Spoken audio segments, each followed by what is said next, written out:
नमस्कार, मैं कमलेश कुमार राय।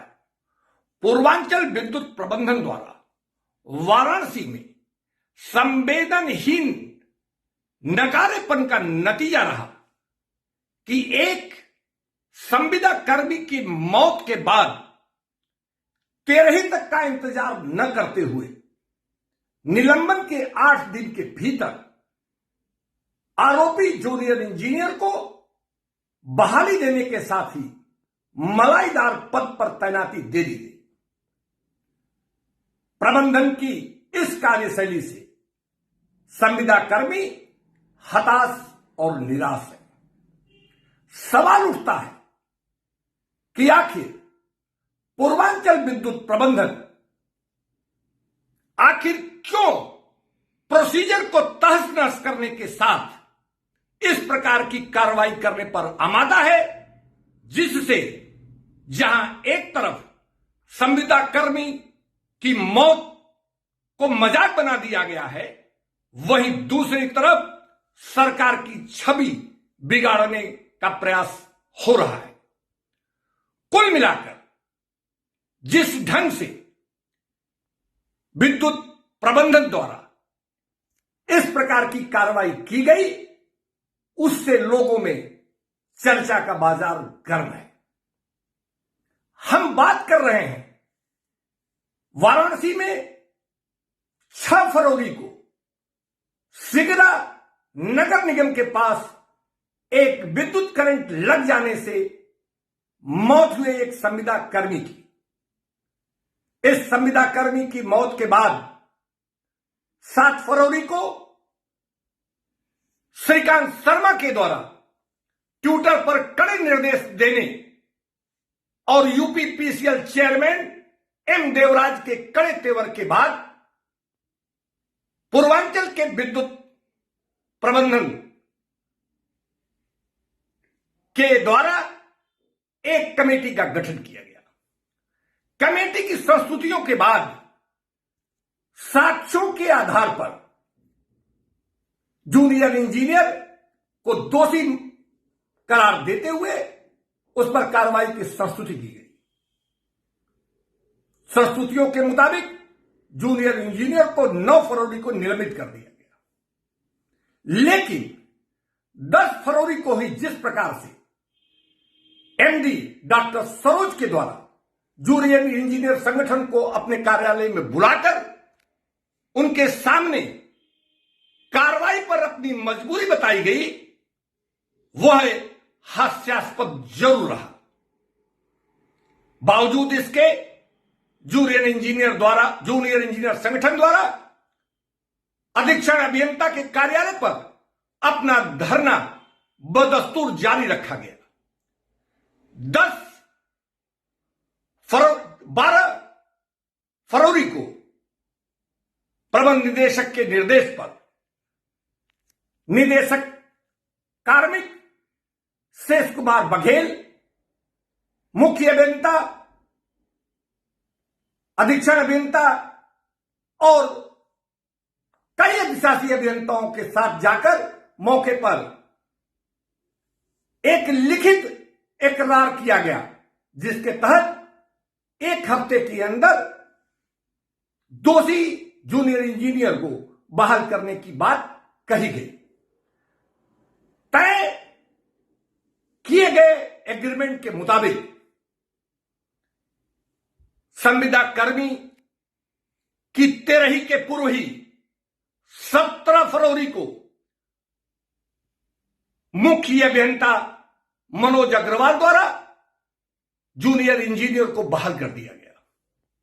यही नहीं, 18 फरवरी को क्षेत्रीय मुख्य अभियंता द्वारा उसे वर्कशॉप में पोस्ट कर दिया गया और 19 फरवरी को अधीक्षण अभियंता वर्कशॉप द्वारा उसे वाराणसी में ही तैनाती दे दी गई। किसी भी प्रोसीजर का कभी भी ठीक ढंग से इस्तेमाल न करने के पीछे आखिर मकसद क्या रहा है, यह समझ से परे है। निलंबन से लेकर बहाली और मलाईदार पद पर तैनाती तक किसी भी प्रोसीजर प्रोसीजर को फॉलो प्रबंधन द्वारा नहीं किया गया। जहां एक तरफ अधीक्षण अभियंता आर एस प्रसाद द्वारा जूनियर इंजीनियर को निलंबित करने का काम किया गया, वहीं क्षेत्रीय मुख्य अभियंता द्वारा बहाली का आदेश जारी किया गया। यह भी समझ से परे है।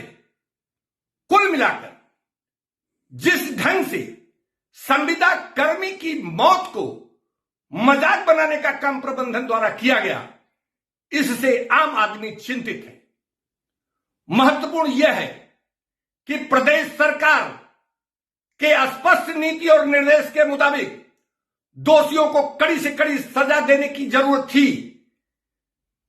विद्युत मंत्री श्रीकांत शर्मा द्वारा ट्विटर पर इसे कड़ी हिदायत दी गई थी कि किसी भी हालत में दोषियों को बख्शा न जाए, कड़ी कार्रवाई की जाए। बावजूद इसके जिस ढंग से पूर्वांचल विद्युत प्रबंधन के प्रबंध निदेशक डॉक्टर सरोज द्वारा कारगुजारियां की गई, वह पूरी तौर पर सरकार की छवि को बिगाड़ने वाली कही जा सकती है। कुल मिलाकर जिस ढंग से प्रबंधन द्वारा जूनियर इंजीनियर को मलाईदार पद पर तैनाती की गई, वह भी एक सवालिया निशान बनकर जरूर रह गया है। यह भी महत्वपूर्ण है कि आखिर संवेदनशील नकारेपन के साथ साथ भ्रष्टाचार और सरकार की छवि बिगाड़ने की साजिश क्या इस कारगुजारी के पीछे तो नहीं है? निश्चित रूप से इस प्रकार की कार्रवाई की उच्च स्तरीय जांच की जरूरत है। उपभोक्ता मंच का मानना है कि मुख्य चीफ सेक्रेटरी की अध्यक्षता में एक कमेटी बनाकर बनारस की इस मौत के जिम्मेदार लोगों को मलाईदार पदों पर तैनाती की जांच करने की जरूरत है। सरकार की छवि बिगाड़ने के प्रयास करने के लिए जो लोग भी जिम्मेदार हैं, उनको समुचित दंड देने से ही समस्याओं का समाधान और भविष्य में इस प्रकार की गड़बड़ियों की पुनरावृत्ति न की जाए, यह सुनिश्चित करना सरकार का काम जरूर हो चुका है। कुल मिलाकर जो भी स्थितियां सामने देखने को मिल रही है, प्रबंधन के द्वारा जो भी किया गया है, वह किसी भी मामले में, किसी भी स्थिति में सही नहीं बताया जा रहा है। जानकारों का कहना है कि निलंबन के बाद डीपी चलाई जाती है। डीपी चलाते समय संबंधित आरोपी की जांच के लिए एक जांच अधिकारी की नियुक्ति होती है। जांच अधिकारी द्वारा चार्जशीट दिया जाता है। चार्जशीट की जवाब देने के बाद संतुष्ट होने पर प्रबंधन द्वारा निलंबन वापसी का फरमान जारी किया जाता है। लेकिन इस निलंबन में से लेकर बहाली तक किसी भी तरीके की कानूनी व्यवस्था का पालन प्रबंधन द्वारा नहीं किया गया।